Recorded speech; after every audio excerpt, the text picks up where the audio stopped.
Então vamos lá, gente. Agora nós vamos para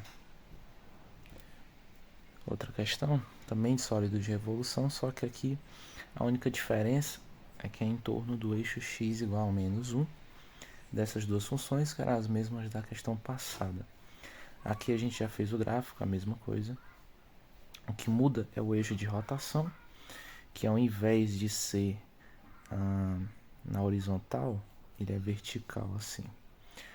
Então aqui a gente, tendo todos os elementos, aqui a gente tem que usar essa fórmula, né, que, se não me engano, é o método chamado método das cascas cilíndricas, que aqui a gente tem que aplicar essa fórmula, né, de 2π da integral de a até b de Rx vezes o h de x, sendo R a diferença entre um determinado x que eu escolho aqui dentro da função para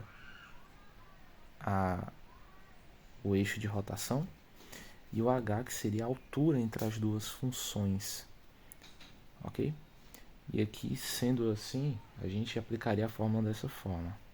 O R de x, ele seria o x menos c, tá? Seria dessa forma porque o x aqui do eixo de rotação, que nesse caso é o c, eu estou denominando como c, ele é maior, aliás, ele é menor do que o x que está aqui, porque o x que está aqui ele é positivo e o c, que seria aqui o eixo de rotação, ele é negativo. Por isso, ele fica assim, x menos c. Agora, por outro lado, se o eixo de rotação ele fosse aqui, com, por exemplo, x igual a 3, aí esta fórmula seria ao contrário. Seria o c, que é o eixo de rotação, porque é positivo maior que essa função, c menos a função. Aliás, perdão, menos o x que eu escolho aqui, tá? Esse x que esteja no intervalo entre 0 a 4. Ok? Então essa é a fórmula. E o h de x ele seria a altura, tá certo? A altura dessa função, que eu vou denominar aqui de f de x menos g de x, tá? G de x. O f de x nesse caso seria a função maior, seria a função que dentro desse x tivesse acima, e o g de x é a função que está abaixo, ok? Sabendo de todas essas nuances, a gente vai já definindo aqui. Então a gente já vai aqui resolver. Sabendo todas essas nuances, vamos lá. O meu Rx, nesse caso, ele vai ser quem? O x, tá? Nesse formato. Menos quem? O meu eixo de rotação, que é menos 1. Detalhe, o menos aqui é da fórmula. Então tem que colocar menos 1. Que eu já posso colocar aqui que seria x mais 1, ok? Agora eu vou para o meu h de x, a minha altura. O h. A altura é a seguinte: a função que vem por cima menos a função que vem por baixo. A função que vem por cima nesse caso é o y igual a 0, né? Então vai ser 0 menos quem? Menos a função que está embaixo, que é a do x ao quadrado menos 4x. Então coloca entre parênteses, ficando x ao quadrado menos 4x, que fazendo as contas ele vai ficar assim, ó, menos x ao quadrado mais 4x.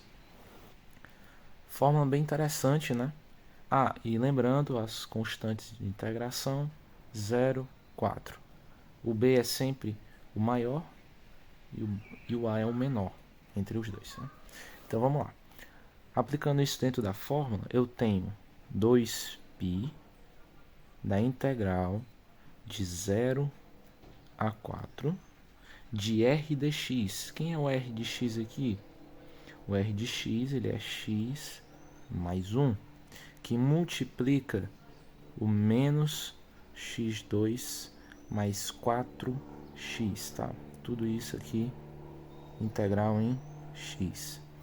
Ok? Feito isso, agora acabou a teoria, não tem mais nada aqui, é só resolver a integral. Então a gente vai pegar isso aqui em separado. Eu vou fazendo logo aqui de cara. Ok. Então vamos lá. Isso aqui vai ficar dessa forma. X vezes menos x2 vai ficar o quê? Menos x3.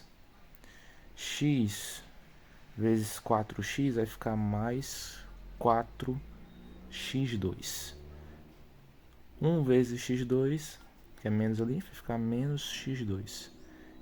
E 1 mais 4x vai ficar mais 4x. Então, ajeitando isso, ficaria dessa forma. 2π, que multiplica a integral de 0 a 4. Vou colocar entre colchetes, né, para ficar organizado. De menos x3 menos x2, organizando, né, por ordem, mais 4x2 mais 4x, integral em x. Okay? Feito isso, agora é só resolver, né? 2π, lembrando, né? Primeiro teorema fundamental do cálculo, faço somando sempre um aqui e um no denominador. Então fica menos x a quarta sobre 4, menos x a terceira sobre 3, mais 4x a terceira sobre, sobre 3, mais 4x2 sobre 2, de 0 a 4. Aqui, pronto, dessa forma. Perceba que eu vi aqui que aqui eu posso também simplificar no caso, né? Porque é 4x2 menos x2, aqui ficaria já 3x2, a diferença. Então aqui não teria isso daqui, e aqui ficaria 3x2. Eu vou organizar isso daqui. Pronto, organizado aqui, fica dessa forma. Aqui eu já faço logo direto aqui, né? Eu corto aqui 3 por 3, então fica 2π. Isso daqui, né? 4, menos 4 a 4 sobre 4 fica menos 4 a terceira, mais 4 a terceira, né? Mais 4 vezes 4 ao quadrado fica 4 ao cubo, né? Mais 4 ao cubo sobre 2. Então fica assim. Menos 4 a terceira mais 4 a terceira, já tiro, que dá 0. Então fica 2π, que multiplica 4 ao cubo, que é 64, dividido por 2. E aqui chegando aqui, eu corto 2 por 2 e aqui eu tenho aqui a minha resposta, né? Afinal aqui dá 64 π unidades de volume. Aqui o exercício resolvido.